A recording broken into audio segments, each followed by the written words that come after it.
still all the world worship Him. In all the nations, in all the world, where He sends me, yes, I will go. I will go where You lead me. I will go where You lead me. Who will go for us? I will go. I will go where You lead me. I will go where You lead me. Here mine, send me, Lord. I will go. I will go. I will go.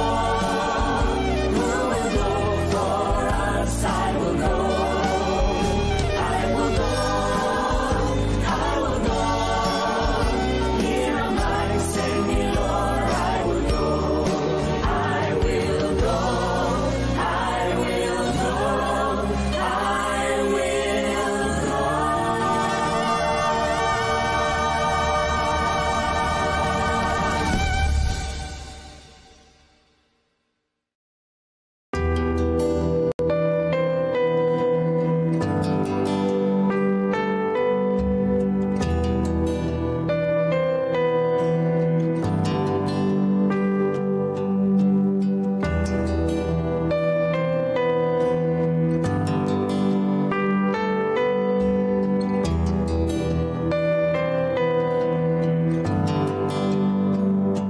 All those pieces broken and scattered, and mercy gathered and didn't hold. Empty-handed but not forsaken, I've been set free. I've been set free.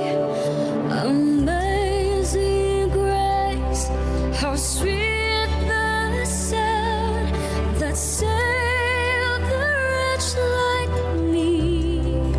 Oh, once was lost, but now I found. Was blind, but now I see. Oh, I can see You now.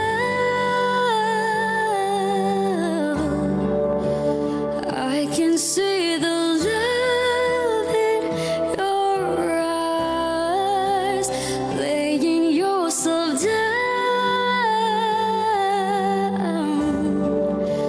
raising up the broken to life.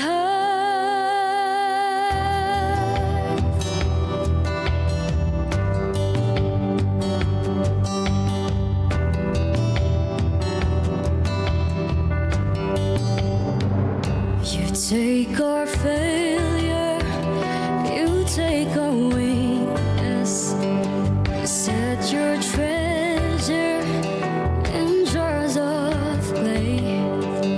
So take this heart, Lord, I'll be Your vessel, the world to see Your life in me. Oh, amazing grace, how sweet the sound that saved the wretch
Amen, mga kapatid. Ano po?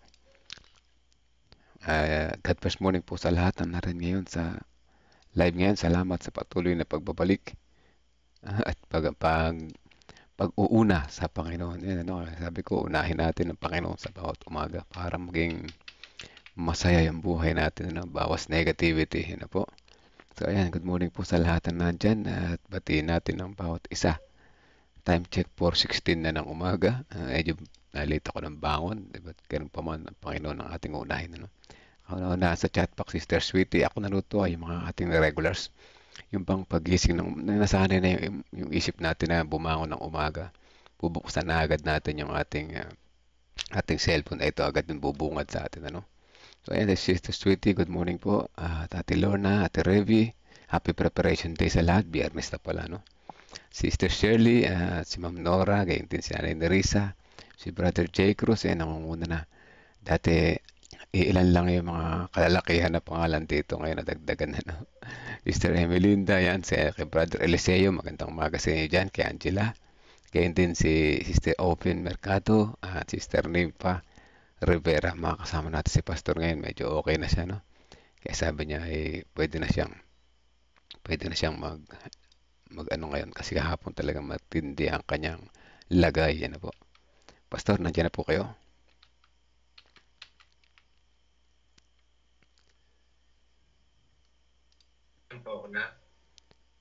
Sandali lang po. Sige po, pwede nyo nang i-prepare po. Ibukas at bubuksan ko yung inyong audio. Ayan. Pagkaloob na po natin pagkakataon kay Pastor, mga kapatid. Ayan, salamat po kayo, Mel. Happy Vesper po sa inyo pong lahat, mga kapatid. Kamusta po kayo? Ako, ito medyo okay naman na nakapagpapawis na ulit.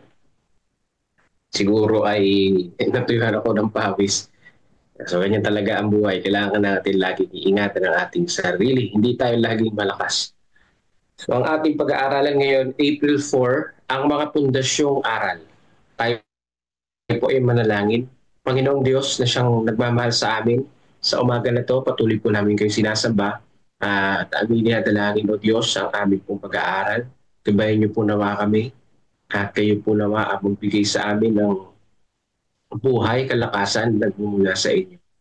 Nawa, Panginoon, ang mga pundasyon ng mga aral ay amin pong makita. At ito po ay maging pundasyon din ng aming pong buhay. Salamat, O Diyos, sa pagising niyo po sa amin ngayong umaga na ito. Ito po ang aming dalangin sa banal na pangalan ni Jesus. Amen. So dito po, ang pinaka-key-text natin ay dito sa ikalawang Timoteo 4. Ipangaral mo ang salita, magsikap ka sa kapanahunan at sa di kapanahunan.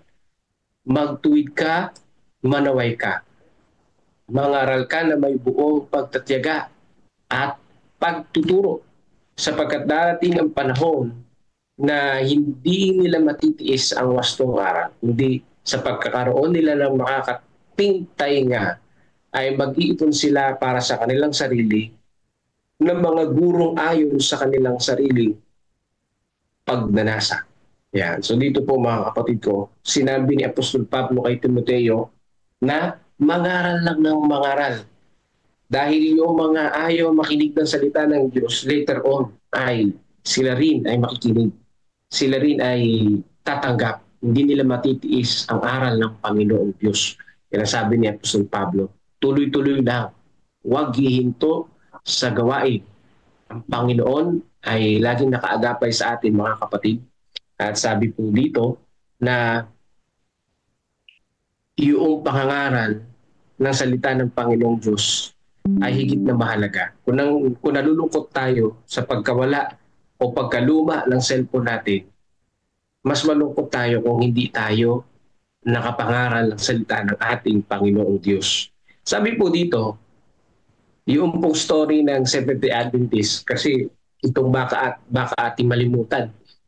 Talagang storya to ng mga Seventh-day Adventist. Noong unang bahagi ng 1844, ang mga leader ng mga Adventista na nangingili ng Sabat sa pamamagitan ng malawakan at masidhing pag-aaral ng Biblia ay dumating sa pagkakasundo sa 4 na punto ng doktrina Ano po kaya ito? Ang personal na nakikita at bago ang milenyong pagbabalik ni Jesus, ang paglilinis ng sanktuaryo sa langit na may paglilingkod ni Kristo sa ikalawang bahagi na nag-umpisa noong October 1844, ang umpisa ng araw ng pagtubos. So yan po yung naging findings doon po sa 1844, end of 2,300 days. Ito pala yung paglilinis ng sanktuaryo sa langit. Ang tungkuling ipangilid ang araw ng Sabat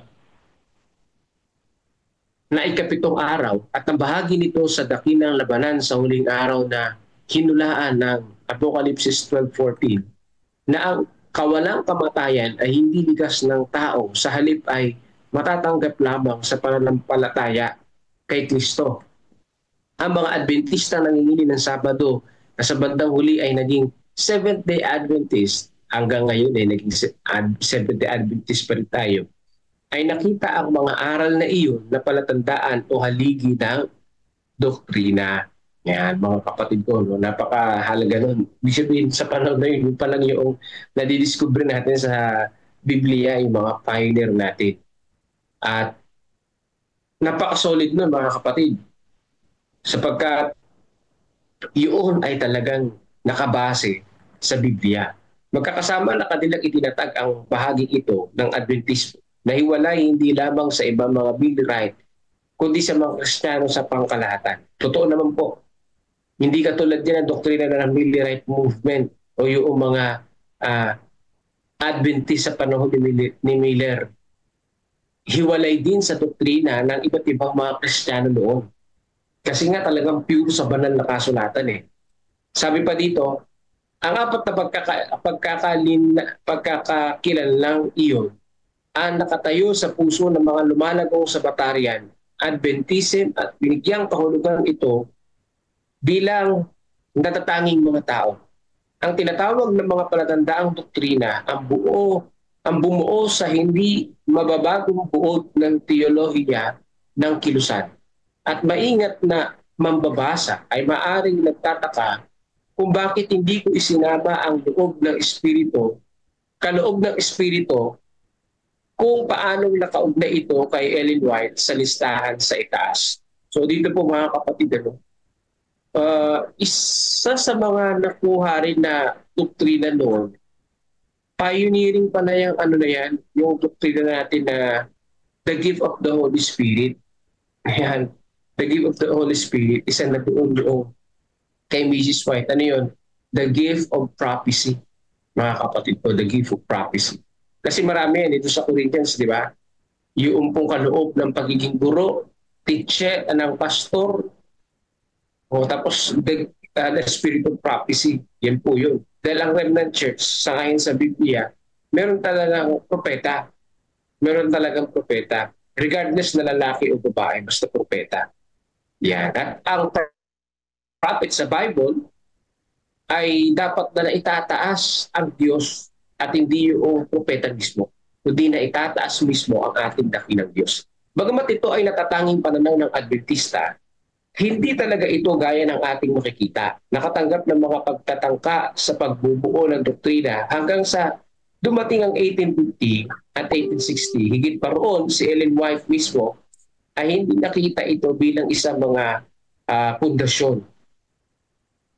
Sa mga nanginginig ng Sabat, syempre, ay mayroon ding paniniwala na gaya ng ibang mga Kristiyano, gaya ng kaligtasan sa biyaya. Syempre naman, katulad ng mga born again, ng mga Baptist, naniniwala tayo sa biyaya ng ating Panginoon. Yan. Ibig sabihin, ang biyaya ng Panginoon, dahil sa biyaya ng Panginoon, dahil sa ating Panginoon, sabi dito sa pamamagitan ng pananampalataya sa sakripisyo ni Kristo at ang bisa ng panalangin, ngunit tayo ay naligtas, no? Sa biyaya ng Panginoon. So ano ba ang nauuna, mga kapatid? Magbago ka muna. Zero sin bago ka iligtas ng Panginoon. Bago ka ma-justified, dapat zero sin ka muna. Well, hindi natin kaya maging zero sin o maging sinless perfect hanggat hindi pa tayo nililigtas ng Panginoon. So ganun yun, mga kapatid ko. No? Hindi natin maalis yung kasalanan natin hanggat hindi tayo nililigtas ng Panginoon. Ang kailangan natin ay lumapit tayo sa Panginoon kung sino man tayo. Manampalataya tayo sa ginawa ng Panginoon at tayo ay kanyang liligtas. Sabi dito, ngunit ang kanilang mga aral ng unang bahagi ng mga taon, gaya ng kanilang aklat ng awitan, ay nakatuon sa kung saan sila kaanib na iiba sa ibang mga Kristiyano sa halip na sa kanilang pagkakatulad. Yan, ibig sabihin mga kapatid ko, no? Yung unang mga Adventist pioneer, noon pa man ang practice nila, ang ina-highlight nila yung difference, not in common sa ibang mga, hindi yung commonality sa ibang mga denominasyon. Ang pagpapabaya sa bandang huli ay magdadala ng theological na problema na kailangan nilang harapin noong panahon ng 1880. Ngunit higit pa sa mga usaping iyon ay susunod. Sa ngayon ay maaring maging mapagpasalamat tayo sa kalinawan na bunga ng paggawa ng tungkulin ng mga tagapagtatag ng Seventh-day Adventism. Ang mabuting balita ay ang kanilang sistema ng paniniwala ay may katuturan. Ipangaral mo ang salita, masikap ka sa kapanahunan at sa di kapanahunan. Biruin nyo, tag-ulan o tag-araw, mangharal. Kasi sa kapanahunan at di kapanahunan magtuwid ka, manaway ka, mangaral ka na may buong pagtitsaga at pagtuturo.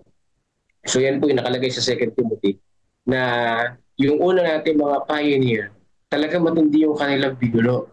Yung doktrina na kanilang nakita sa Biblia ay iba sa doktrina ng ibang mga denominasyon. So mahirap yun i-push. No? At bagamat meron na silang hymnal nun, yung hymnal nila ay kakaiba yung awit. Hindi common na doktrina sa panahon na yun. So mahirap mangaral nun talaga. Lalo na ngayon. Katulad din sa atin ngayon, mahirap din talaga mangaral. Madali lang mangaral. Yung mangumbinse ang mahirap dahil yung doktrina natin iba eh. Iba sa pandinig ng ibang ng mga tao. Ganun pa man, kung ito ay sa Biblia, kahit na ito yung iba, ipangaral natin, di ba? Ipangaral natin. Ipangaral natin ang mabuting balita. Lalo na ang sakripisyo ng ating Panginoon at ang ikalawang pagdating ng ating tagapagligtas. No? Ano yung pundasyon ng aral natin? Ang banal na kasulatan. Hindi ang tradisyon at hindi po ang mga haka-haka o opinyon ng mga tao. So ngayon po umaga, salamat sa Panginoon, no? Na ang ating mga pioneer, hindi sila naligaw ng lindas, hindi sila gumamit ng ibang mga resources para mabuo yung mga unang doktrina natin, unang aral natin. Kundi sila ay gumamit mismo ng Biblia, pinag-aralan mismo ang banal na kasulatan. Kaya sa umaga na to, patuloy nating pag-aralan ang banal na kasulatan. So pagpalain tayo lahat at happy vesper po ulit sa inyo pong lahat. Bigyan na natin ulit kay Brother Melvin ng pagkakataon. Kaya Melvin, thank you po.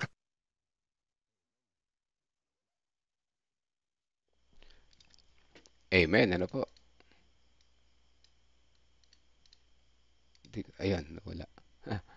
Ayan, amen. Salamat po, Pastor. At tunay na dapat tayo magpatuloy na mangaral na po mga kapatid. Dahil hindi tumitigil ang araw. Maraming actually kapag tayo nangangaral, tayo rin ay lumalago. Ano? Patuloy ating pangaral, patuloy din ang ating paglaw. Kaya salamat sa mga pioneers na yan, ano? At tayo ay sinamahan. Bago tayo lumipat sa kabila, tayo manalangin. Let's pray po. Amang banal na makapangyarihan sa lahat, salamat sa umaga na ito na muli pinakita niyo sa amin ng mga halimbawa na ito ng aming mga pioneers na kami patuloy na mangaral, patuloy na lumago, patuloy na makasama ka namin sa aming paglakad upang sa ganun sa aming paghintay, sa aming paghanda, sa nalapit niyong pagbabalik, maging masaya ang aming buhay, maging mahirap man. Salamat sa mga pangako, salamat sa pagmamahal. In Jesus' name we pray. Amen. Okay, let's move on mga kapatid sa kabila.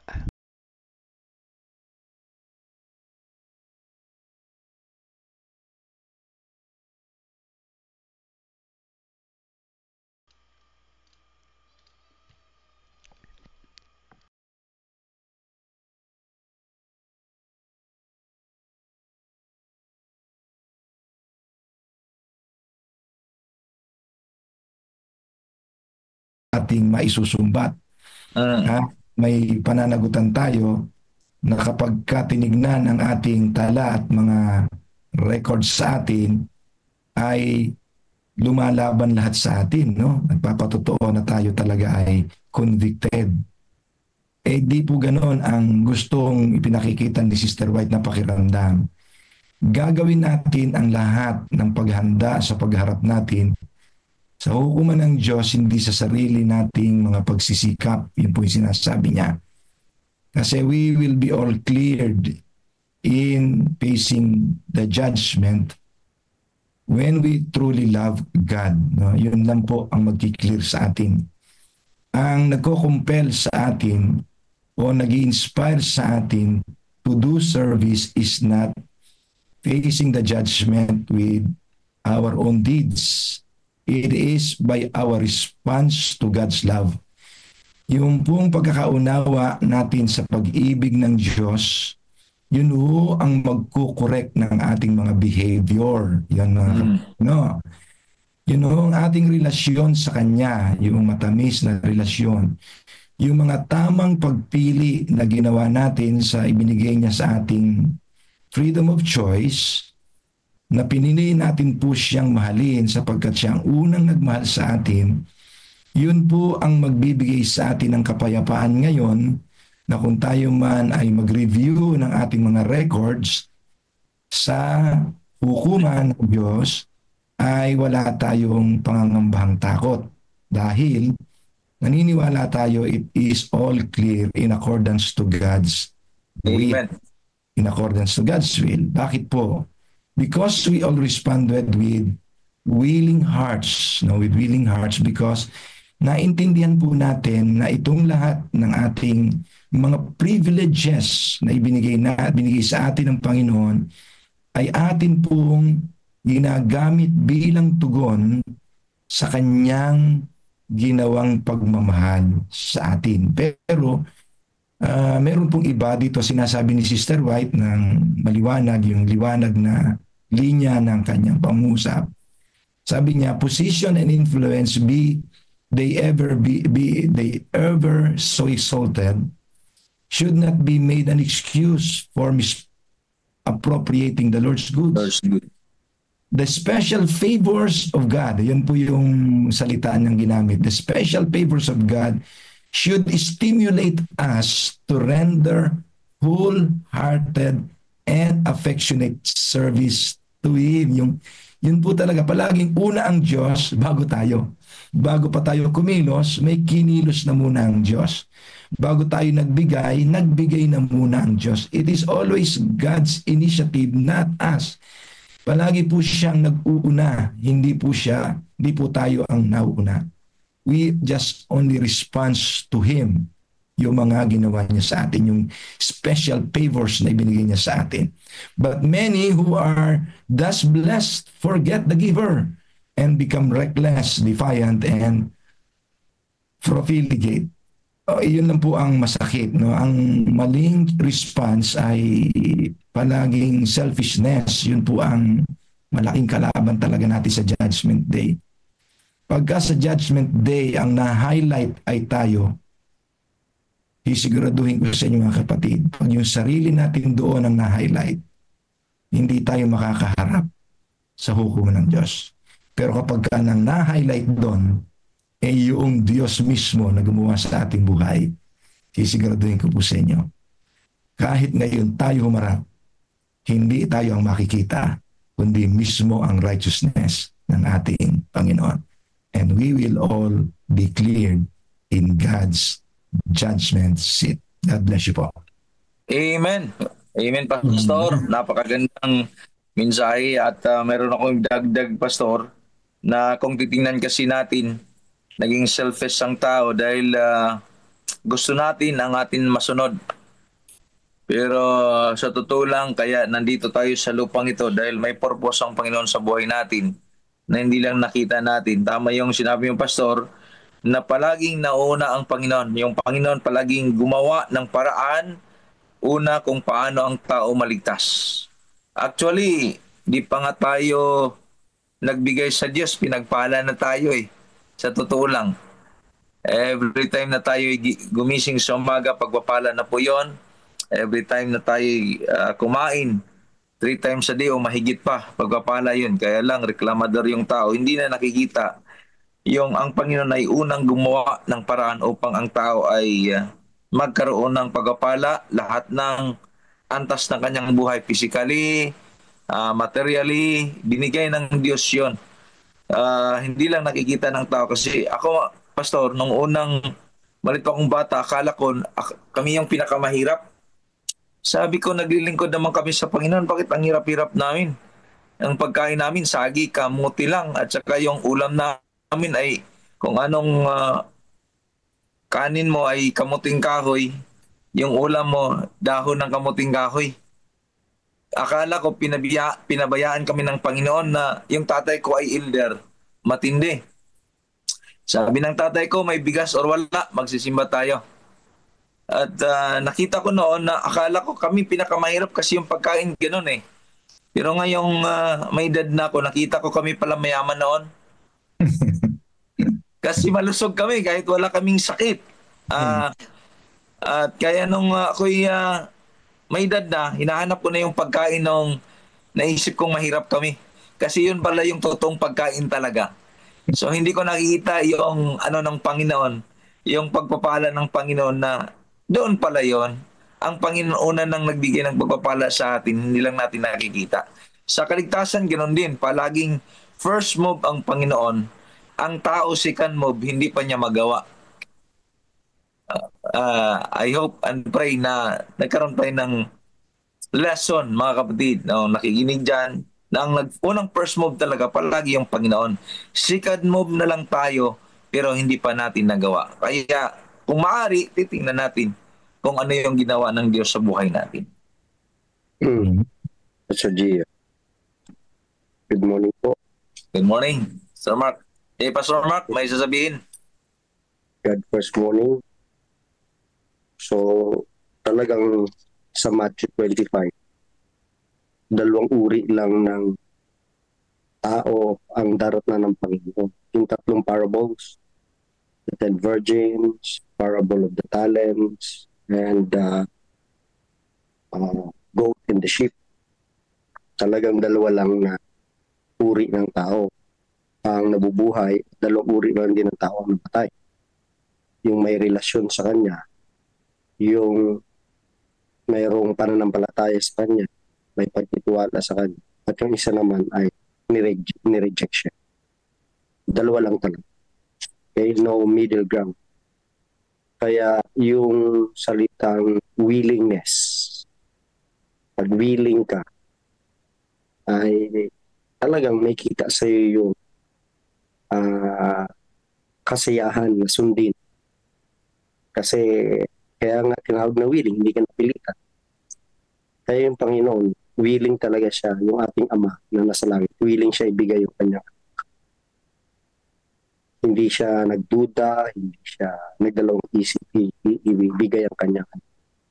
Kaya tayong tao, kapag ating nakita ang kamanghamanghang ginawa ng ating Ama, na siya yung unang naganap sa atin, ay magkakaroon din tayo ng desire na willing talaga tayong magpasakop sa Kanya. Kaya wala tayong pupunta sa langit na napilitan. Ito ay dahil sa una mong naranasan ang pag-ibig ng Panginoon na siyang nagdala sa atin upang lagi siyang kausapin, paglingkuran, hanapin. Kaya nga ang sabi ng Jeremiah 29 verse 13, "And you will seek me and find me when you search for me with all your heart." Okay? So ang kailangan talaga ay hanapin natin siya. At sa pangako niya, masusumpungan natin siya. Pagka hinahanap natin siya ng ating buong puso. Sabi pa ay diligently seek Him. Those who diligently seek Him. So yung paghahanap sa Panginoon, gusto niya na maranasan natin yung willingness.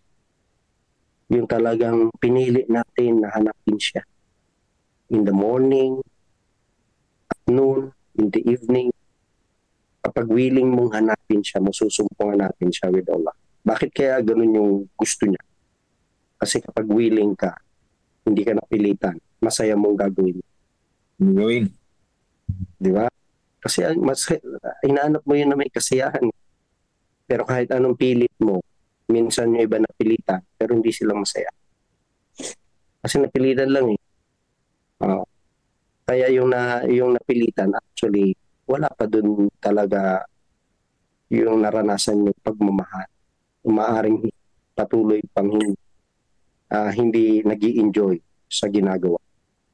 Kaya mga kapatid, nawa ay ang kasiyahan talaga natin ay kung paano hanapin ang Panginoon. Kausapin siya, magkaroon tayo na quality time.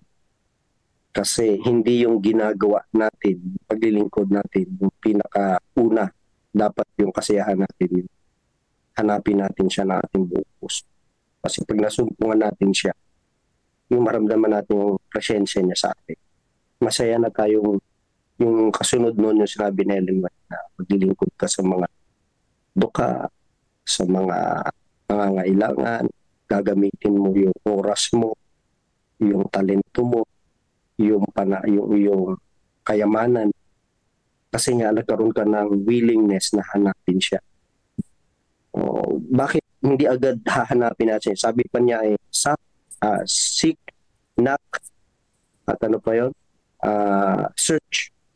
Bakit kailangan may effort na gawin tayo?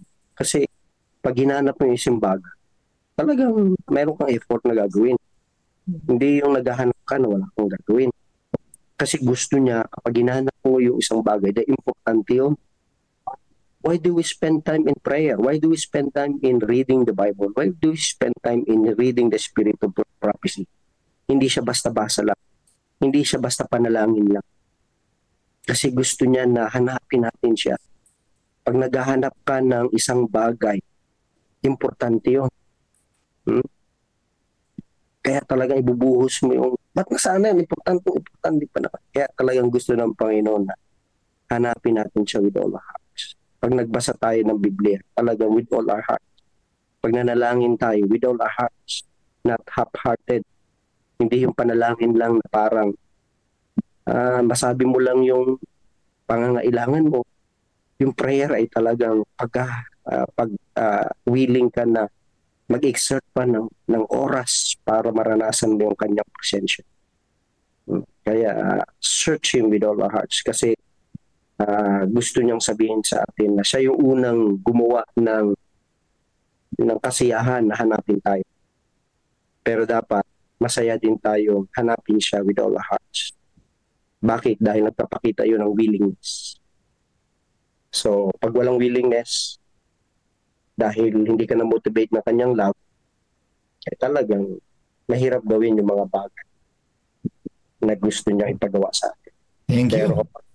So Mark, all right. So salamat po sa mga insights. That is additional insights to this reading. Pastor Gio. Amen. Okay. Salamat, Pastor Mark. Meron ding nag-comment dito. Basahin natin yung comment. Sternet Lazaro. Ibinigay ng Diyos sa bawat tao ang kanya-kanyang talento. Alalahanin po natin na itong lahat ay ipinahiram lang sa atin. Kaya ipinapagamit po niya sa atin. Hindi po natin pag-aari ito. Pero bakit ang selfish natin na hindi ito pagyamanin at ibigay ang nararapat? Yung laging paalala sa atin ng ating video everyday na narinig natin, if we put our desire last and God first, paalala po ito na lagi sa atin, lagi siyang una sa lahat ng bagay, siyang unang umibig, siyang unang nagbigay, siyang unang nagpahiram, siyang unang nagpahanap sa atin. Kaya tayo ay naritong lahat. Amen. Napakaganda pong reflection, Sternet. Ganon din si Brother Dan Cross.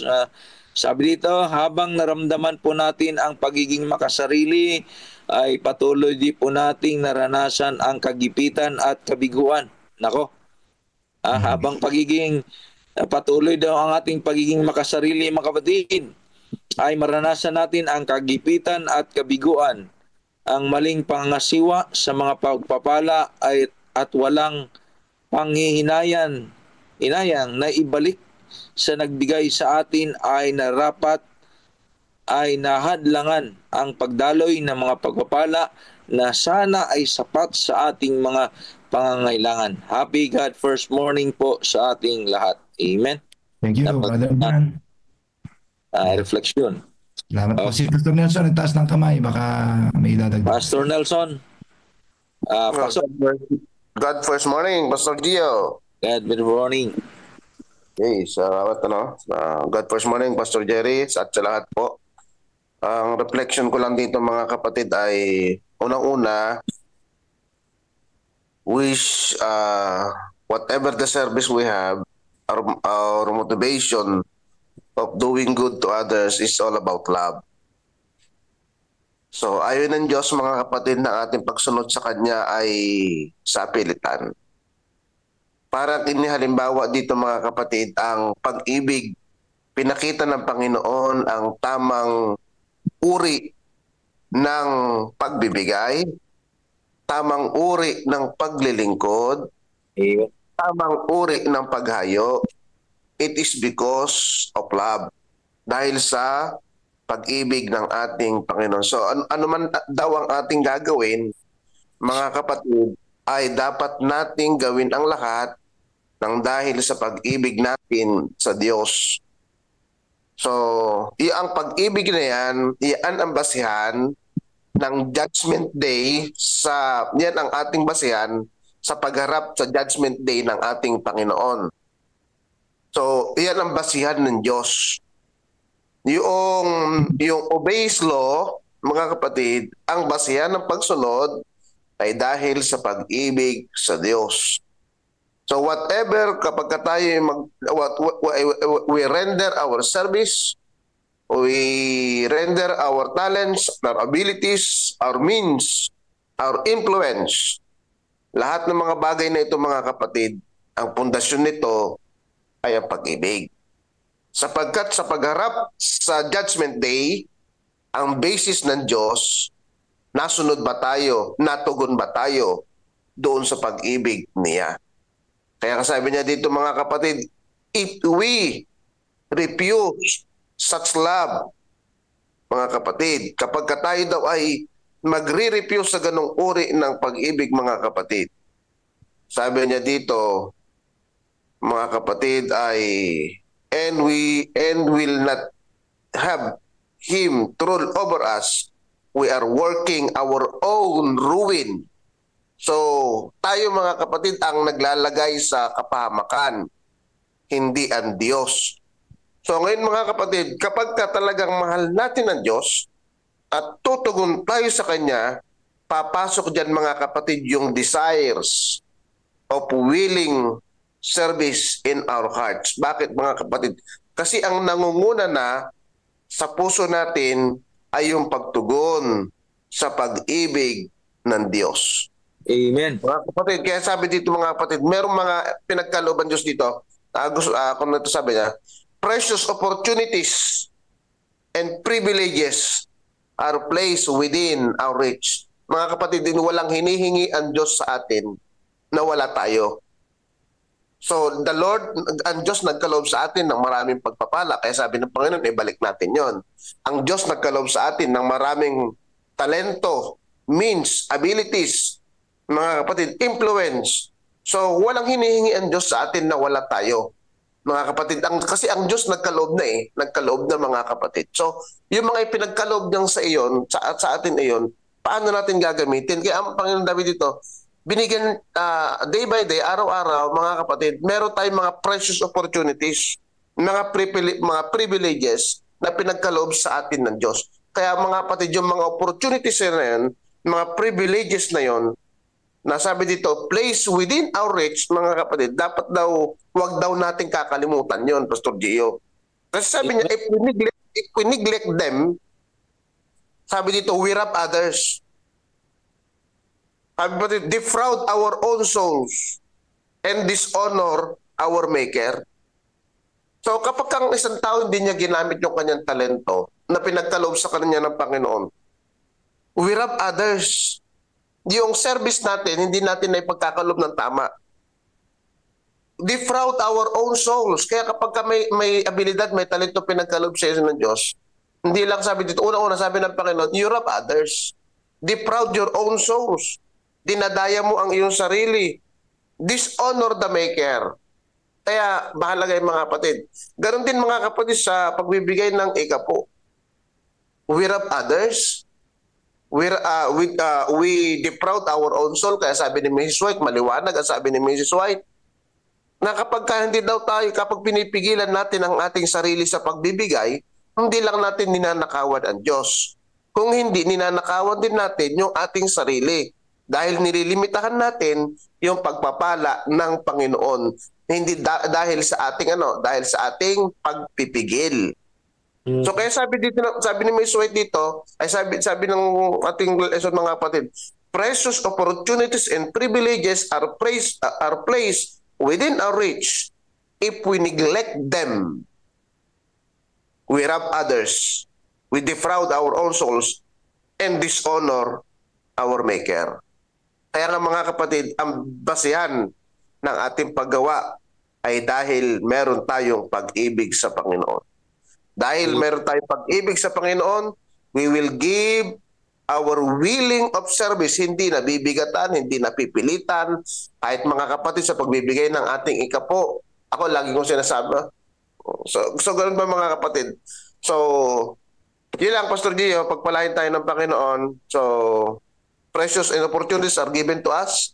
So, mga kapatid, facing the judgment day. So, Amen. araw-araw tayo ay mga kapatid, gumagawa tayo, pero tiyakin natin na sa araw-araw ng ating paggawa. Mga po yan, mga precious opportunities po yan, mga privileges po yan na binigay sa atin ng Diyos. So, Amen. Maraming salamat, Pastor Nelson, sa reflection. Okay. Pastor Mark? Kasi yung opportunities na yun, ano rin yun yung dahil nananalangin ka na, Lord, use me today, give me an opportunity to witness. Dadaling ka ng Diyos sa mga sitwasyon na talagang makakapag-witness ka. Kasi may narinig akong sermon yan na yun yung pray niya, Lord, di bang ipakita mo sa akin yung plano mo para sa kaligtasan ng ibang tao? Alam mo, habang nagdadrive siya, mayroong boses sa kanya, yung Holy Spirit, nagsasabi sa kanya, bumalik ka sa academy. Bumalik ka sa academy. Sinabi niya sa kanyang asawa, babalik tayo sa academy. Ay sabi ng asawa niya, close yun, ba tayo babalik doon? Papunta tayo sa grocery store. Hindi pinapabalik ako doon kasi hindi ko alam. Sigurado ka ba? Oo pa, ito yung leading sa akin. Opportunity. So bumalik sila sa school. Pagdating nila sa school, mayroong isang tao sa gate. Umiiyak. At tapos kinausap nila, ang sabi ay, Sir, ba't ka nandito? Sabi niya, kasi ako ay kalalabas lang ng kulungan. Dito ako nag-graduate sa academy. At naghahanap ako ng taong tutulong sa akin na paano bumalik kay Kristo. Sabi niya, kaso sarado. So nanalangin ako na magpadala ang Panginoon. Isugo niya na may kakausap sa akin. Sabi niya, ay sir, ba't ka rin na pala narito? Sabi niya, aywan ko rin, dito rin ako dinadala ng Panginoon. Kaya siguro gusto niya akong bumalik. Actually, different ways. Iba sana yung pupuntahan namin. Pero may leading sa akin na bumalik ako dito. Yung pala, ikaw yun. So, kaya kapag tayo ay naging bukas sa pangunguna ng Banal na Espiritu, nagsasabi tayo na, Lord, today, give me an opportunity to witness sa mga taong talaga. Actually, yung kwento na yun, yung isang tao na yun ay umiiyak, dinalangin siya, tapos tinanggap niya ang Panginoon, bumalik siya sa Seventh-day Adventist. Kaya great opportunity will be given to us as long as we open our hearts and minds to the voice and to the leadings of the Holy Spirit. Great opportunity. Kaya magandang gawin natin yan sa panalangin natin. Lord, give me an opportunity to witness. Amen. Amen. Napakaganda. Kapatid na Yeah. Pastor Mark. Kung, Pastor, Yes. oras natin. Yeah, time check tayo. Ang 4:56. oras po natin ay 4:56 mga kapatid. Ang ating pong nasa Zoom ay nasa 79 po tayo. Ang ating FB page ay ayun, kopya ko nawala na tuloy. Ay 52, 80 na tayo ngayon sa Zoom, 52 sa Facebook. Di ko alam yung sa YouTube at saka yung isa. Pastor. Meron po dyan sa chat box. Ano lang yan? Meron sa chat box sined ni Brother Edmond. Wala daw yung kanyang kopya eh. Ito, Pastor, ako na magsasabi ha. Adventist Mission, 17 na po. Welcome po mga kapatid. God first morning sa inyong lahat. Ang atin pong YouTubers, followers, 3 so far. And then sa atin pong Discipleship Ministries ng South Bulacan, 1 ba o 2? 15. Good morning po, 70 na. Yan, 70 na. At tayong lahat dito ngayon ay 81. Praise the Lord sa ating... Amen. Muli tayong nakikinabang. Pastor, Okay. meron ako ditong gustong i-share pang konti. Ano? Sige po, Pastor. Yan. Dito sa linya ng mga counsel ni Sister White, yung theology po ng banggit niya dito ng as we face the judgment day, ay in-highlight po niya dito yung dalawang consistent po yung mutual relationship nung katiwala at saka po yung Diyos na ating pagsusulitan ng may-ari ng lahat ng ating nasa kamay na pinangangasiwaan. Pansin niyo mga kapatid, dito sa sinabi ni Sister White, ako'y naniniwala dito eh. Yun po ito ay based doon sa yung last part ng kanyang isinulat, yung last paragraph, ay based ito doon sa Deuteronomy chapter 8. Mapapansin nyo mga kapatid, ang sinabi ng Panginoon doon sa Deuteronomy chapter 8 na promise niya sa kanyang mga anak na maglalakbay patungo sa lupang pangako, yung kaginhawahan, no? Pangako ng Diyos na kaginhawahan.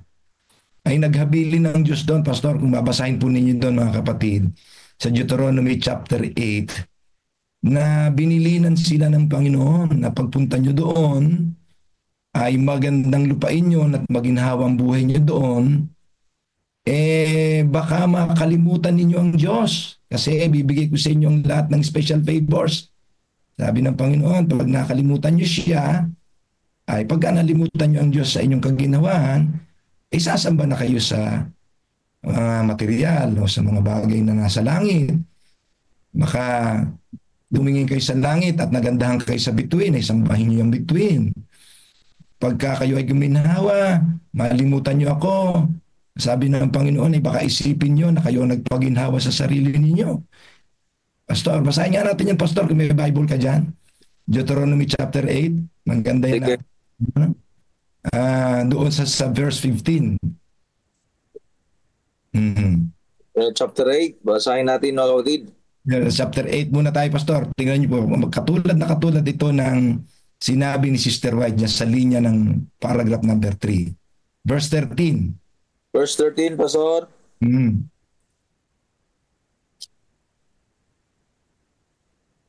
At kapag, yun ba ang Bible mo? Chapter 8, verse 13. If you have your Bibles, mga kapatid, kindly read it. Okay, mga kapatid, basahin natin sa Deuteronomy, Kapitulo 8, versikulo 13. Verse 12 muna, verse 12. Verse 12. Baka kapag ikaw ay nakakain at nabusog at nakapagtayo ng magagandang bahay at nakatira sa mga iyon. Sa 13, at kapag ang inyong mga bakahan at ang inyong mga kawan ay dumami na, at ang inyong pilak at ang inyong ginto ay dumami na, at ang lahat ng nasa iyo ay dumami, ay magtataas ang iyong puso at iyong malimutan ang Panginoon mong Diyos na naglabas sa iyo sa lupain ng Ehipto sa bahay ng pagkaalipin. Na siyang pumatnubay sa iyo Na, sa malaki. na siyang pumatnubay sa iyo sa malaki at kakilabot na ilan na mayroong mga makamandag na ahas at mga alakdan at tigang na lupa na walang tubig, na siyang nagbigay sa iyo ng tubig mula sa batong kiskisan, na siyang nagpakain sa iyo ng mana sa ilang na hindi nakilala ng mga ninuno, upang kanyang papagkubabain at subukin ka at gawan ka ng mabuti sa bandang huli. Huwag mong sabihin sa iyong puso, ang aking kapangyarihan at ang lakas ng aking kamay ang siyang nagbibigay sa akin ng kayamanang ito.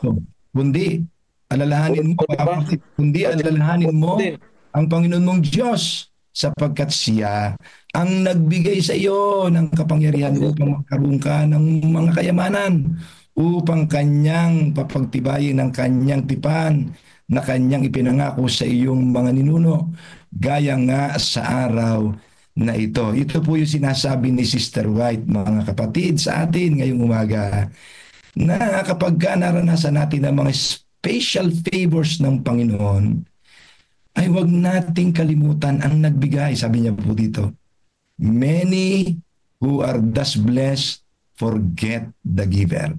Ano po magiging resulta pag nalimutan natin ang giver? Yun na, nakalista na po dyan, mga kapatid. And becomes reckless, defiant, and profligate.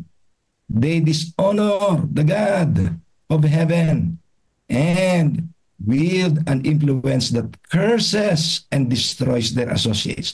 They do not seek to lessen the sufferings of the needy. Yan, hindi na tayo magiging kapaki-pakinabang sa iba kasi selfish na, nakatingin na tayo doon sa mga pagpipala lang natin. Hindi na natin nakita yung pinagagawa sa atin ng may-ari, kaya tayo po ay pinagpala. Meron akong naaalaalang awit, Pastor. Ito'y awit ni Res Valdez. Kung kilala niyo po si Res Valdez ng Tupang Ligaw, siya po ang umawit niya. No? Sabi niya doon sa awit ay, tila kay daling magpasalamat sa Diyos sa mga pagpapalang lagi niyang kaloob. Ngunit ay may dusa at may kalungkutan, tila ba kay hirap ang siya'y pasalamatan. So, mga kapatid, sa lahat ng sandali siya'y pasalamatan. Buhay may tagumpay o may kabiguan. Pangako ng Diyos ay lagi mong panghawakan. Di niya tayo iiwan o pababayaan. O mga kapatid, kaya sa maginhawa o sa mahirap ang ating kalagayan, huwag nating kalilimutan ang nagbigay. Upang tuloy-tuloy ang pagginhawa. Amen. Para tuloy-tuloy ang pagginhawa, mga kapatid. Praise the Lord, Pastor. Mayroon pa tayong, babasahin ko pa ba yung nag-comment? May mga comment po tayo, mga kapatid? Yes, dalawa na lang siguro, Pastor, at para marami tayong oras sa ating devotional, sa ating... Okay, basahin ko na yung sinulat ni Brother Melvin.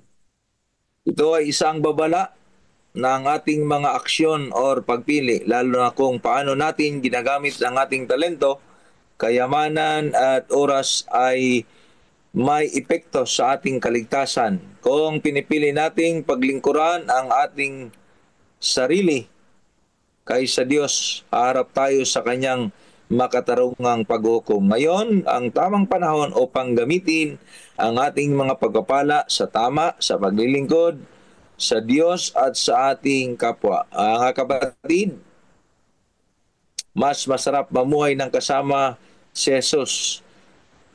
Yung mayroon kang assurance sa bawat sandali na anuman ang mangyari sa magulong sanlibutan, na ito ay may magandang naghihintay sa atin sa langit na bayan. Otherwise, kapag hindi natin pinili ang Diyos, ay ninakawan natin ang ating kapwa. Yes, ninakawan natin ang Diyos. At higit sa lahat ay ninakawan natin ang ating sarili. Amen. Tapos, meron pa. Huli na lang ito. Si Brother Melvin pa rin, napakaganda yung sinabi niya. Tapos, sa tayo, sa pagdating ni Jesus, ay sasalubong tayo sa Kanya. Kaya, nagpapasalamat ako sa Panginoon. Ginamit ang God First Morning para magising ako sa katotohanan. And I believe na tayong lahat dito na nakikinig at natuto ay tunay na magbabago, character growth, following Jesus, loving Jesus, putting God first in our lives. God bless us all. Amen. Napakagandang Nagbukas ng camera si Coach Donnie, si Brother Donnie, baka gusto mag-share. Baka gusto mo salita, Brother Donnie. Naka-vision. Okay na po, pero babati lang po akong God's First Morning. Baka maubos na tayo ng oras eh. Salamat po. Salamat, Brother Tony. Purihin ang Panginoon. At ano ang sunod natin? Mayroon pa bang mga refleksyon, mga kapatid? Mayroon pang konting oras para sa refleksyon. Kung wala na po, ay ang oras natin ay alas 5 na. Pastor? Yes, pakilala mo na yung ating speaker ngayon sa... Okay. Bago ang lahat, ating pong ipakilala ang ating speaker sa umagang ito. Siya po ay ating mahal na pastor, ay matagal nang naglilingkod sa ating denomination at ngayon ay na-assign siya sa lugar na katabi ko sa North Bataan District. Ang ating magsalita sa umagang ito ay si Pastor Noel Manalongsong. Pero bago siya magsalita, ay magkaroon muna tayo ng ating ang tawag niya, Pastor? God First Video. God First Video natin, mga kapatid. While the first commandment says, "You shall have no other gods before me," how are those other false gods introduced into our lives? Anything that relates to our life and is not wholly surrendered to God can become a false god. The Greeks and Romans knew this very well. Everything could become a god for them. They created Hephaestus, for example, the god of work, Mammon, the god of money, Himeros, the god of sex, and so forth. We must admit that, as human beings, we are prone to be addicted to false gods.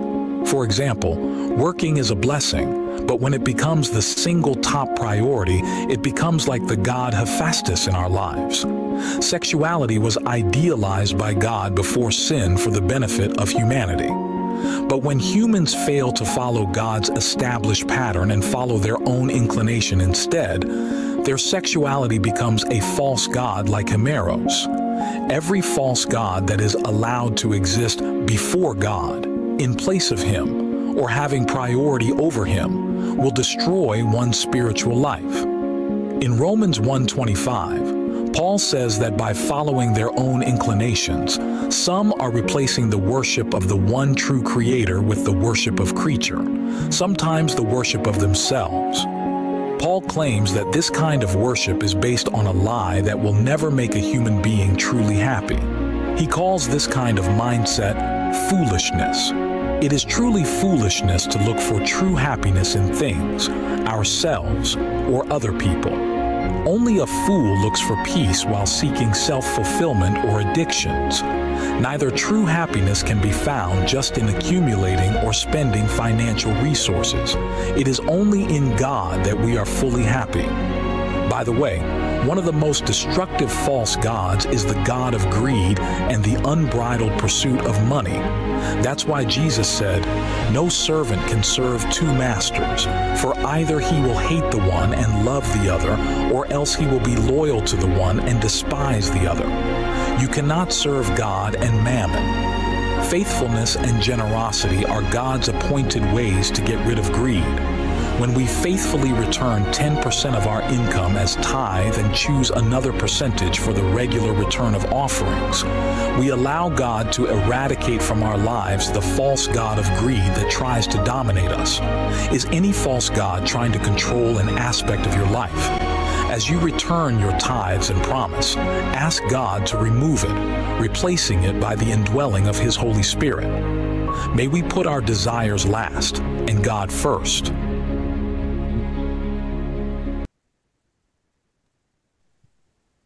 Okay, Pastor Man Alonso. Sabay niyo po ang aking pagbati, mga kapatid. God first morning. At salamat po muli sa inyong panonood sa ating programa. At sana po patuloy tayong sumubaybay sa kabuuang ginagawa po natin God first morning. At panalangin po natin sa pangunguna sa atin ng Central Luzon Province's Mission, Pastor Jerry Stabilio, na patuloy po kayong ingatan ng ating Panginoon Diyos at maging ng inyo pong buong sambahayan. Dalahin ko din mga kapatid, kayo din po ay namamalagi at maayos at mapayapang kalagayan.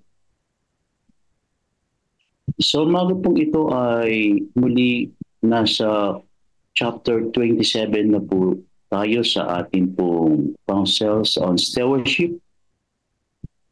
At kahapon po ay naumpisan po doon yung facing the judgment day. At ipagpapatuloy po natin ngayon. At may subtitle po na Startling Revelations. Ano po? O sa Tagalog po, nakagugulat na pagsisiwalat. Kaya sa oras pong ito ay dalawa po yung paragraph nitong Startling Revelations. Ang una po, ang sabi po niya dito, anong mga kapahayagan daw ang malalantad sa araw po ng paghuhukom? Marami daw po ang nag-aangking dito. Sila ay mga Kristiyano. Ngunit sa katunayan, ang sabi po niya dito sa ating aklat, ano po, ay hindi sila naging mga lingkod ng Diyos, kundi mga lingkod ng kanilang sarili. Napansin niyo po mga kapatid? Yun daw kanilang paglilingkod, hindi sa Panginoon Diyos, kundi sa kanilang sarili. E malalaman natin, ano po, sa pagpapatuloy, na yung sentro na kanilang buhay ay hindi daw sa Panginoon Diyos, kundi ang sarili. Sariling kapakanan, sariling kasiyahan, maging sariling kayamanan ang kanila pong iniuna. Kaya dahil po dito, sabi niya ng ating sa aklat pong ito, ano po, nawasak at naputol ang kakayahang ipinagkaloob sa kanila ng Diyos upang magamit sa kanyang gawain. Hindi sila naging tapat sa Diyos, sa halip. Sabi po niya dito, ang buong buhay nila ay naging isang patuloy na pagnanakaw sa Kanya. So, sa ikalawa pong bahagi po ng ating pong binabasa ngayon, ano po? Sabi po niya dito ay, sa araw na iyon, ang mga nag-aakalang tatanggapin ng Diyos ang kakaunting handog at hindi gustong paglilingkod, sila daw po ay mabibigo. Kaya po, ang sabi pa niya dito, hindi ilalagay ng Diyos ang kanyang superscription. O pag sinabi superscription, ito po yung panulat o tatak, ano po, sa gawain ng sino man tao, mataas o mababa, mayaman o mahirap, na hindi ginagawa ng buong puso, tapat at may isang, ano po, kailangan nakatuon lamang sa Kanya. Sa Kanyang ano po, sa Kanyang kalwalatian. Kaya ngunit, ang sabi niya dito, ang mga kabilang sa pamilya ng Diyos, dito sa ibaba, na nagsisikap na parangalan ang kanyang pangalan ay nagkaroon ng karanasan na gagawin sila mga hari at mga saserdote sa Diyos at gagawin nilang tanggapin bilang tapat na mga lingkod. Sa kanila ang mga salita ay sasabihin, ngunit yun, na daw po ang sa kanila ang mga salita ay sasabihin. Ang sabi niya sa Mateo 25:23, ang sabi niya dito, mabuting gawa, mabuti at tapat na alipin, pumasok ka sa kagalakan ng iyong Panginoon. Mga minamahal, ito po ang binasa natin sa Council on Stewardship. Ano po ang mahalagang reflection dito? Yung po mahalagang pagninilay-nilay. Ano po? Ang tunay po na sentro, ano po ba ang tunay na sentro ng ating buhay? Ito po bang ating mga ginagawa ay kalooban ng Diyos o kalooban lang nating pansarili? Ano po? Ang tunay po bang sentro ng ating buhay ang ating Panginoon Diyos o ang ating sarili? Paano po? Yung biyayang ipinagkaloob sa atin, yung talentong meron tayo upang gamitin sa Panginoon Diyos. Matapat po ba nating na ipaglilingkod ang ating Panginoon Diyos? O tayo lang po ang naglilingkod para sa ating lamang sariling kapakinabangan? Kaya nga po, binabanggit po na yung kahapon, yung facing the judgment day, ang paghuhukom, mga kapatid, ay darating. At walang natatagong na hindi nahahayag. Kaya ngayon pa lamang tayo po, mamuhay tayo na may katapatan at paglilingkod sa Panginoon Diyos upang sa araw na iyon ay matagpuan tayong tapat at kalugod-lugod sa kanya pong harapan. Kaya dito po binabanggit po, no? Sa araw na iyon, ang mga nag-aakalang tatanggapin ng Diyos ang kanilang mababaw at walang kusang loob na paglilingkod, sila daw po ay mabibigo. Ano ho? Ang Diyos hindi maglalagay na sabi niya dito sa sulat na ito ng kanyang tatak sa anumang gawa ng tao. Maging siya man daw ay mayaman o mahirap, mataas o mababa.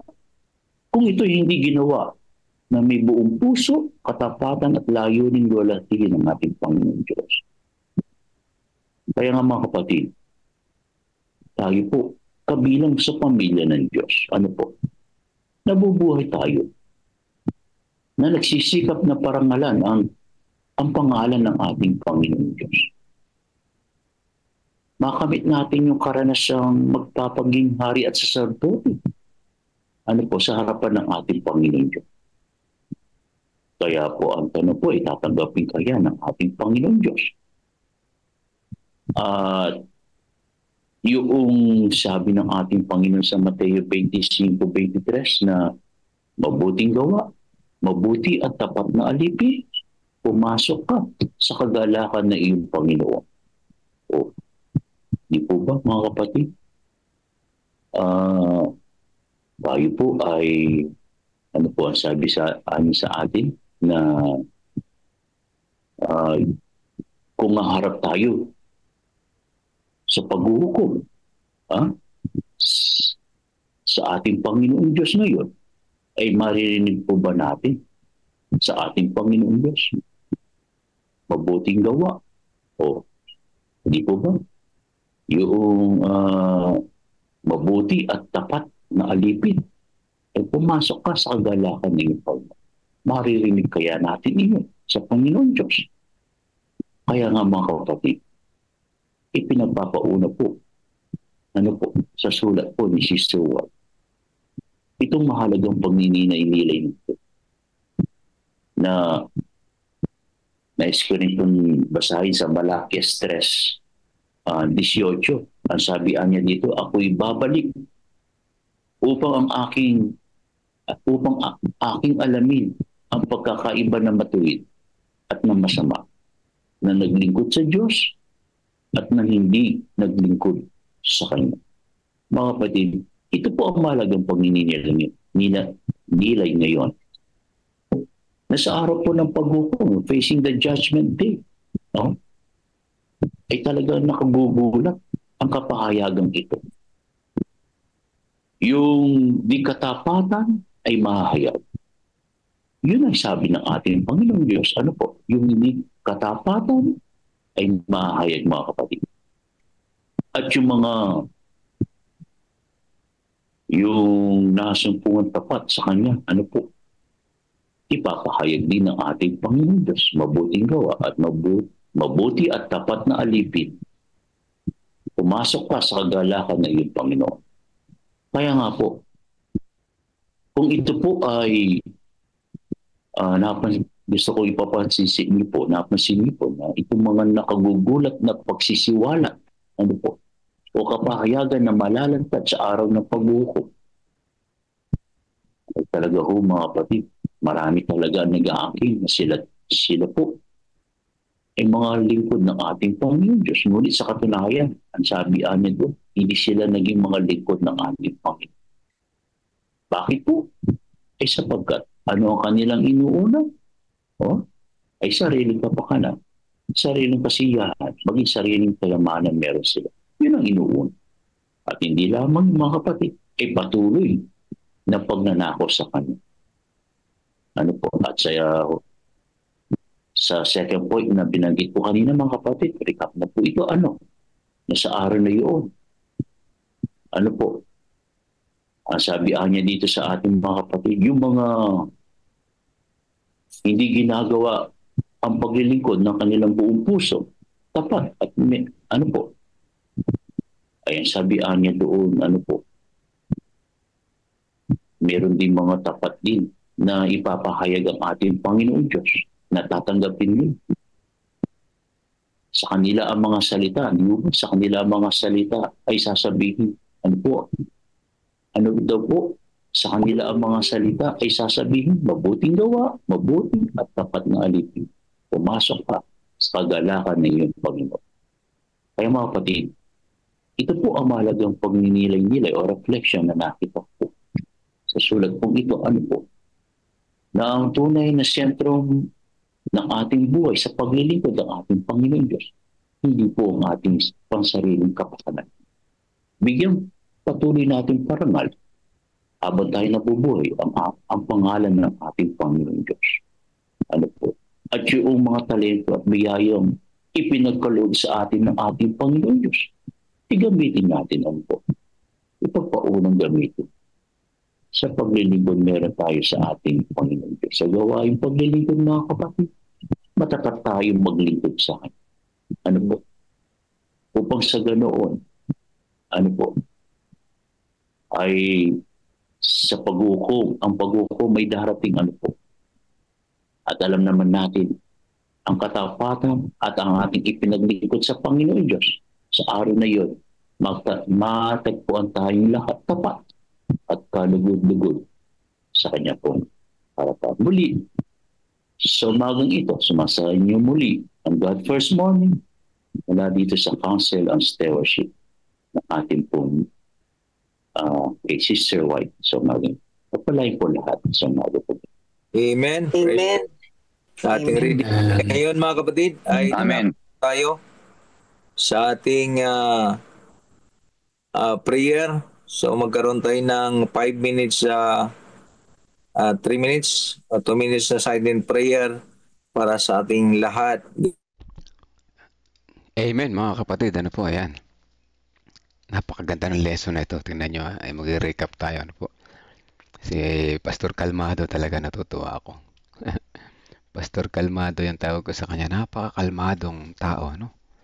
Super kalmado, no? Paano kayo magalit ito? Sabi ko, paano kayo magalit si Pastor na to? Napakakalmado. Sabi ni Pastor Nelvin, ganyan daw talaga siya, no? Talagang super calm.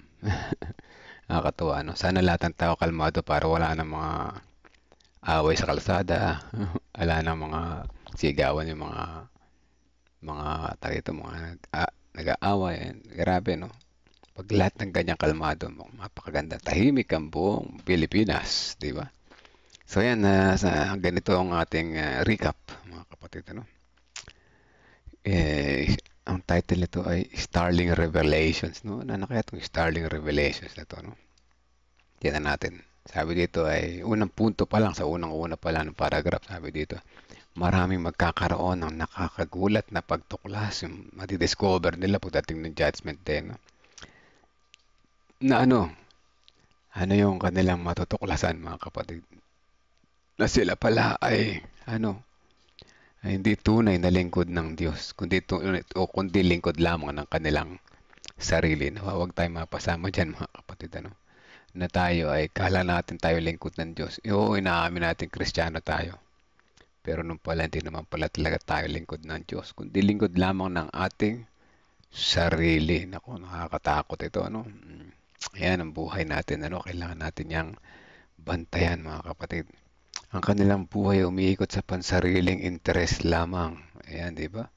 Kaysa sa tunay na paglilingkod sa Diyos. Masakit, mga kapatid, na malaman sa bandang huli na kasama tayo dito. No? Kaya dahil yan sa ating maling pagpili, mas pinili natin ng sanlibutan. Ganun na lang para hindi na tayo masaktan. Pero ating kanya-kanyang suriin yung ating sarili. Humarap tayo sa salamin. Ano ba ang aking status sa ngayon? Pagdating ng paghuhukom, ako ba ay matatawag na tapat at faithful servant, good and faithful servant, o ako ay hindi nakikilala ng Panginoon? Nakakatakot. Pangalawang punto, ang pangsariling kapakinabangan ay hadlang sa tunay na pagsunod. Ayan, kasi minsan naiisip natin, uy, sayang din itong ganitong trabaho, malaking sweldo. Makakatulong ako sa gawain, sayang naman. Tanggapin ko na lang. Yung susweldohin ko na lang sa araw ng Sabado, ibibigay ko. May mga ganyan ako naririnig. Ewan ko, para sa akin, personal sa akin to, personal na paniniwala. Kung meron naman day off ng Sabado, kahit malaking sweldo, day off ko yan. Ngayon, kung talagang walang day off ng Sabado, hindi ko na lang pipiliin yung trabaho na yan. Napagdahan ako na kasi yan Dati na ako tumanggap ng malaking sweldo na may araw ng Sabado. Ano ang pinalad ko, mga kapatid? Nagsimula ako sa zero. So yan, matuto tayo sa pagpili. Hindi lahat ng malaki ay maganda. Minsan mas maganda yung maliit. Na hindi mo alam, malaki rin pala yung kasama mo, si Jesus, di ba? So yan, pangatlo, hindi natutuwa ang Diyos sa bahagyang pagsunod. Yung konting pagsunod lang, minimum. Hindi natutuwa ang Diyos sa ganyan. Gusto niya yung, kung maglingkod ka sa Diyos. Wag yung masinuuna mo yung sarili mo madalas. So, nakakatakot po yan. Sabi dito, ang Diyos ay hindi malulugod sa serbisyo na ginagawa lamang dahil sa obligasyon o sa maliit na bahagi lamang ng ating buhay. Obligasyon ko to Dadalo ako, Adventist ako, obligasyon ko to. Hindi po, mga kapatid. Kailangan yung ating paglilingkod ay nasa ating puso. Gusto natin masaya tayong ginagawa ito. Hindi yung obligasyon lamang natin. At dapat tayo magising. Kaya sabi ko nga sa comment ko kanina, actually, maganda yung kinament ko doon. Sabi ko ay, ano nga ba yung mga pili? Sabi ko doon, nakalimutan ko at halos lahat. Pero maganda yan. Sabi ko nga ay, dapat ay pipili natin si Jesus dahil sa ating paghihintay sa nalalapit niyang pagdating, baka akala natin sasalubong tayo sa Kanya. Nung pala hindi tayo, ligwak pala tayo. Nakakatakot, mga kapatid. So, ang apat, ang paghihiwalay ng matuwid at masama sa araw ng paghukom. Ayan na, ito na sinasabi ko kanina. Ihiwalay ng Diyos ang matuwid at masama. Well done, good and faithful servant. Tapos yung kabila, who you, I don't know you. Diba? So, ayan sa huling araw, malinaw na ipapakita na Diyos ang pagkakaiba ng matuwid at ng masama. Kaya tingnan natin, suriin natin yung ating sarili. At huling punto, ang gantimpala ng matapat na lingkod. Alam nyo na kung ano yung gantimpala ng matapat na lingkod.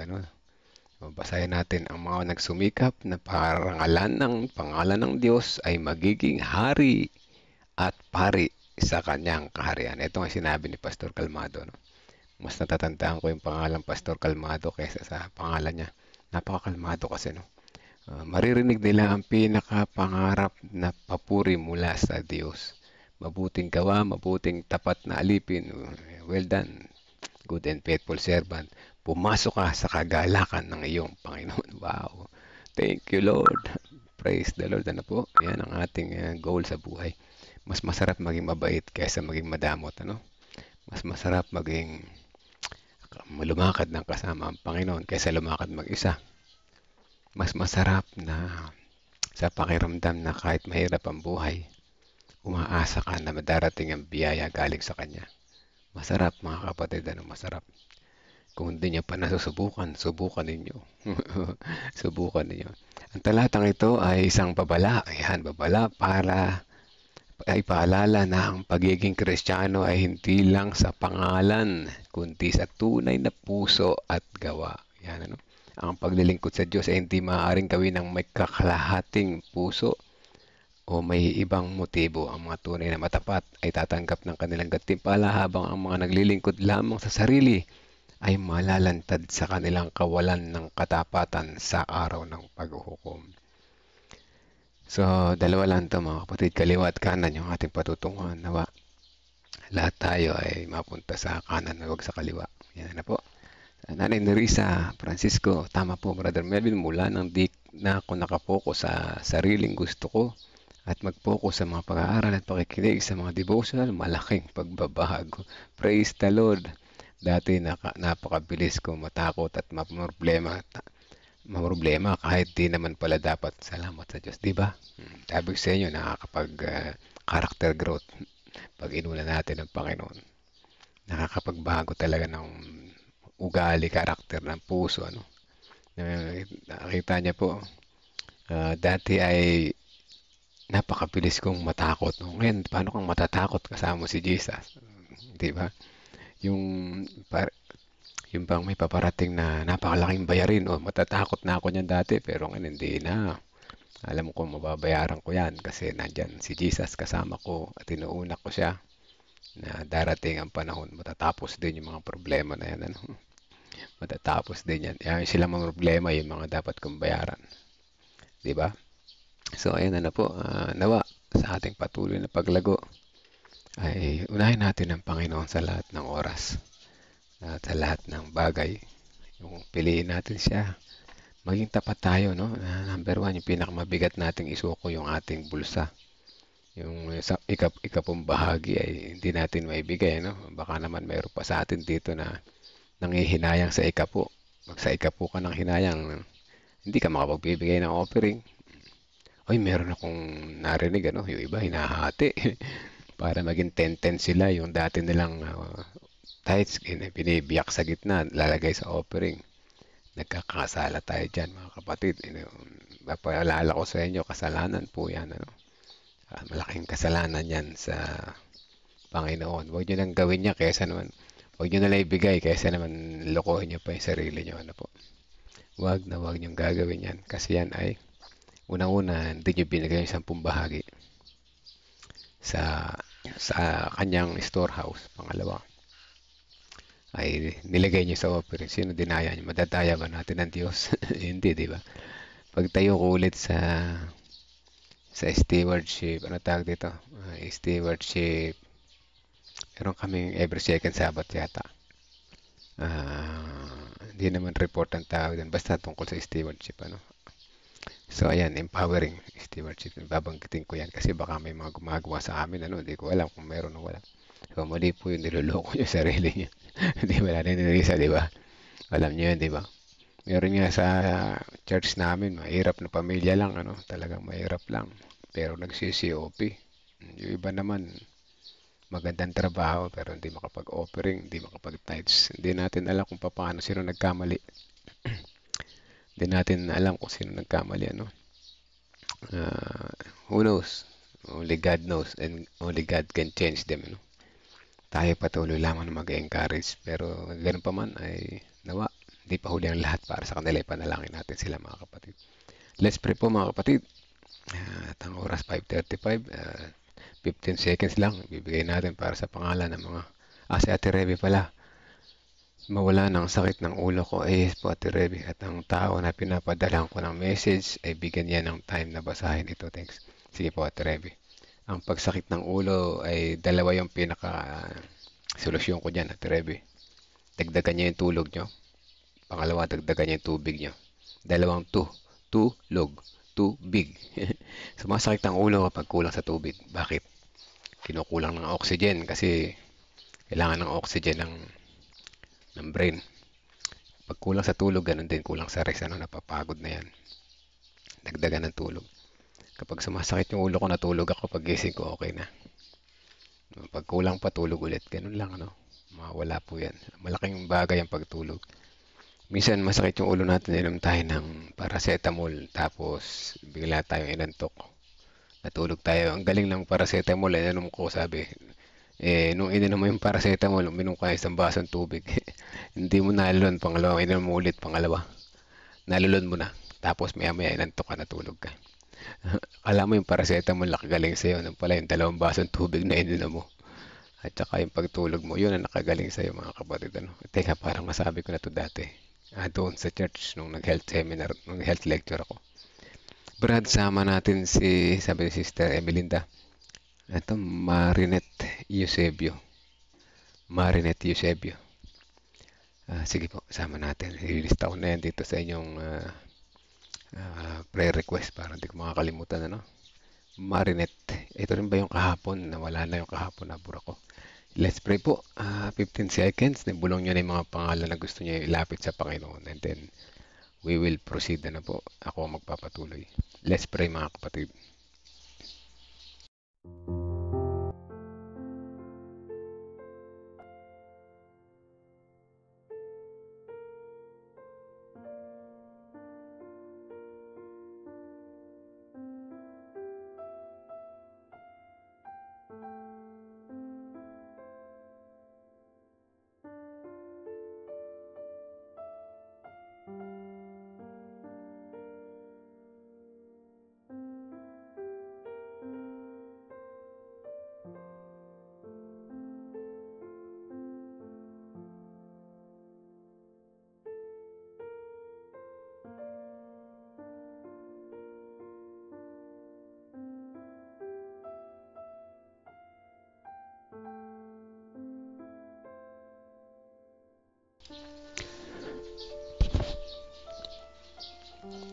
Let's pray po mga kapatid. Amang banal, makapangyarihan sa lahat, salamat po sa umaga na ito na muli kami ay muli niyong ginising sa tamang oras. Muli niyo kaming pinaalalahanan na napakahalagang aral sa umaga na ito patungkol sa darating na paghukom. Nawa ang aming paniniwala bilang sapat na pagiging Kristiyano sa salita ay patuloy na mabago sa aming buhay. Tulungan kami ng Holy Spirit araw-araw, oras-oras sa aming pagpili na kayong aming unahin, hindi ang aming sariling kapakanan. Oo nga't nangyayari sa aming buhay na nanghihinayang kami sa mga opportunity na magaganda, ngunit naisasakripisyo naman namin ang pagsunod po sa inyo. Dakilan Diyos, ang puso ang aming kalaban, ang ating kalaban na si Satan. Binibigyan kami ng ganitong mga challenges sa buhay. Ngunit alam namin, naunawaan namin na mas malakas kayo at mas mabuti. At kaya ipagkaloob nyo sa amin ang sapat para sa aming mga pangailangan o dakilan Diyos. Nawa pagdating ng Judgment Day, paghuhukom, doon kami mapabilang sa inyong iiwalay, natatawagin ninyong mga good and faithful servant. Napakasarap pakinggan o dakilan Diyos na kami ay mapapasama sa inyong mga lingkod na nagtapat at tiwala sa inyo. Sa umaga na ito, ang bawat isa ay kasama namin nanalangin. Aming isinusuko ang aming mga sarili sa inyo. Tulungan niyo po kami sa aming paglago. Tulungan niyo kaming makapagbahagi sa iba. Tulungan niyo po kami na kami maging liwanag ng aming nasasakupan. Tulungan niyo rin po kami na kami maging daluyan ng pagpapala upang sa ganun ang gawain ay magpatuloy at ang iyong pagbabalik ay dumating ng malapit na. Salamat sa inyong pagmamahal. Ramdam po namin ng inyong pag-ibig. Sa umaga na ito, kami narito na nalangin, may mga prayer request kami na ibinulang mga pangalan na nais namin ilapit sa inyo. Sabay-sabay po namin ito at sama-sama inilalapit sa inyo. Hindi man namin magawa dahil sa sarili naming kakulangan. Alam namin ang Holy Spirit ay gagawa ng napakaraming paraan para mailapit ang mga pangalan na ito sa inyo. Hindi ng mga kahilingan ng bawat isa. Una-una si Ate Revi, ang kanyang buong sambahayan. Sa Leonardo, gayon din ang kanyang mga pamilya. Gayon din ang kanyang masakit na ulo. Dakilan Diyos, ipuin niyo po ito ng inyong mapagpagaling na kamay sa pamamagitan ng mga natural na itinuro niyo sa amin. Gayon din ang kanyang mga pinapadala ng mga message. Nawa, tulungan na po ang mga tao na ito na mabasa nila ito sapagkat ito ay napakaganda para sa kanilang buhay. Gamitin niyo po patuloy si Ate Revi sa kanyang pag-share na kanyang maipakilala ang kanyang Panginoong Jesus at tinanggap at mai-share din naman sa iba at kanila rin makita ang inyong kabutihan. Dalangin din namin ang kahilingan ni Sister Emelinda para sa kanyang buong pamilya. Kasama na rin si Marinette Eusebio. Ganyan din yung kanyang dalawang anak, yung kanyang mama, si Sister Teteng, Sister Helen, at ang kanyang asawa na nagtatrabaho araw-araw.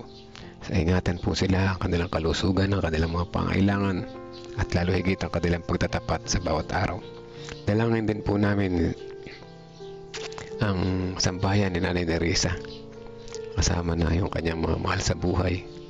Kasama na sina Liwayway at si Imelda Induktibo. Ano man ang kalagayan nila ngayon ay tulungan po sila sa bawat sandali ng kanilang buhay. Ganyan din si Brother Reynaldo Eusebio, si Veronica, at ang iba pang kanyang mga mahal sa buhay. Dalangin din po namin ang sambahayan ni Sister Sweetie Burgos Lopez kasama ng kanilang mga buong pamilya, ang kanyang kalusugan, ang kanilang hanap buhay.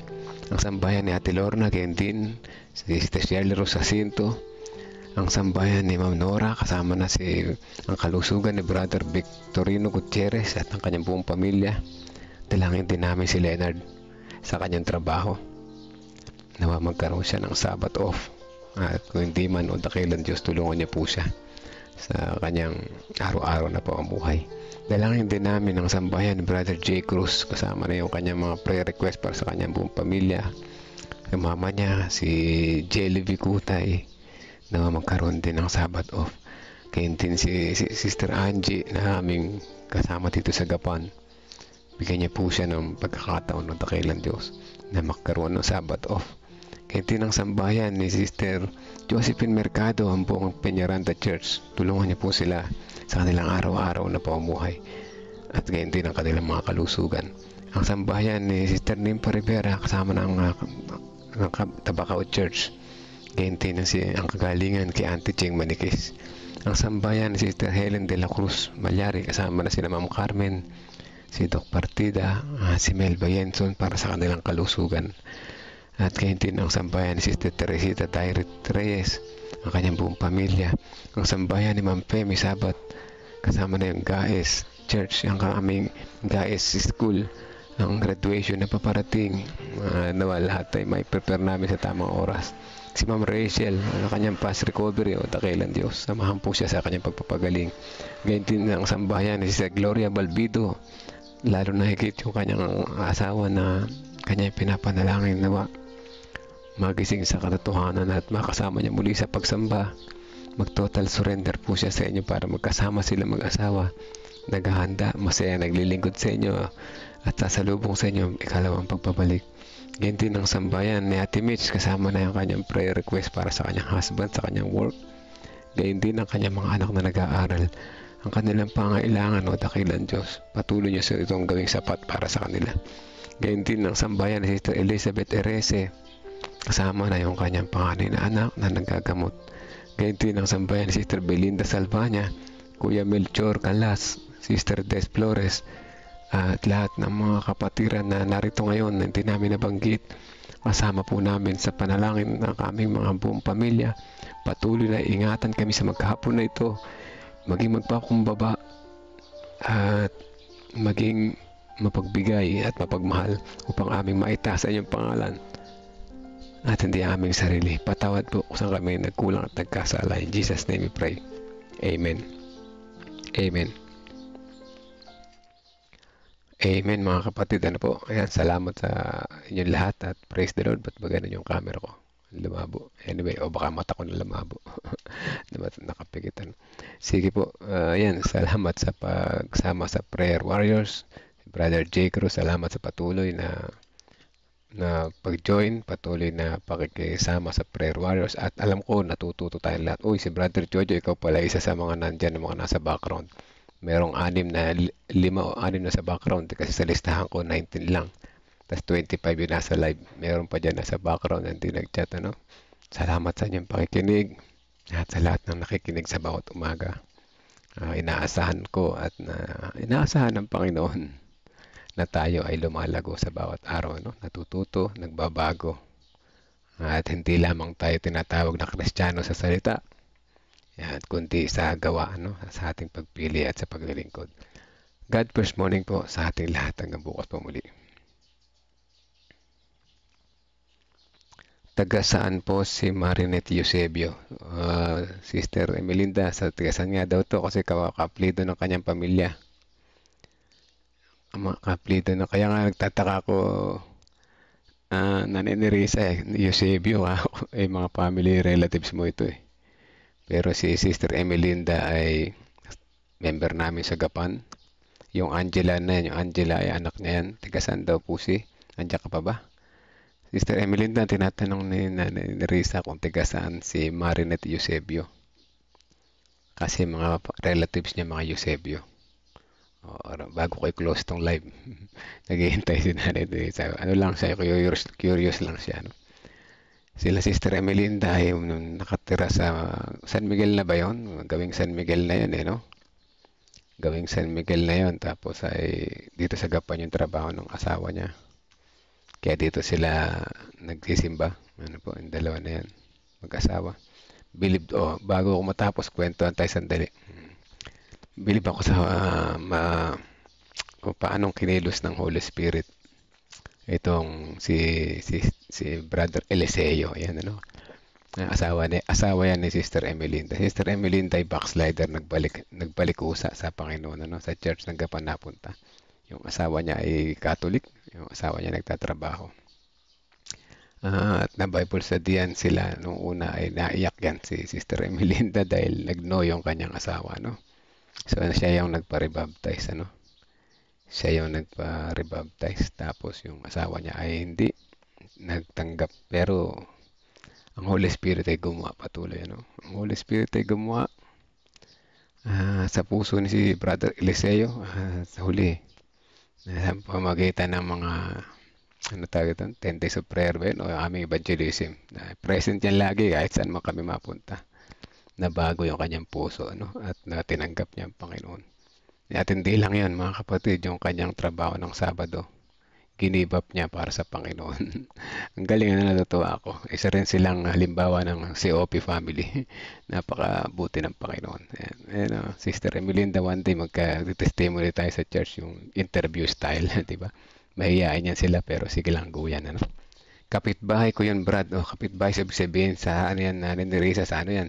Sa San Miguel sila. Baka mga relatives nila na napunta sa ano lang, sa San Miguel, ano, o malayo ng kamag-anak. Pero Eusebio, isa lang ang pinagmula niyan, ano po. Malayong kamag-anak sa maharing kamag-anak, ano po. O, ayan, sige po. Kaya sa Malolos, hindi ko alam, gawing dulo na yun, papunta na ng Manila yun Ito namang San Miguel, pagkatabi lang ng Gapan. Napalayo lang yan. Pero relatives din yan, ano. Sige po, hanggang dito na lamang mga kapatid. Muli, God bless morning po sa ating lahat.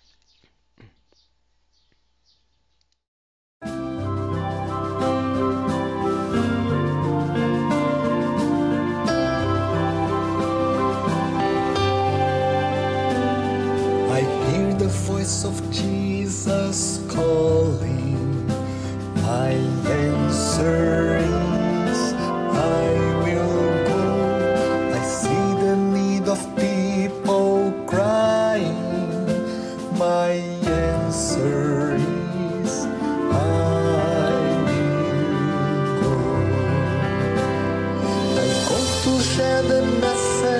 of love. I go to share the blessed hope. But if I get discouraged, I call to Jesus' help, because I have the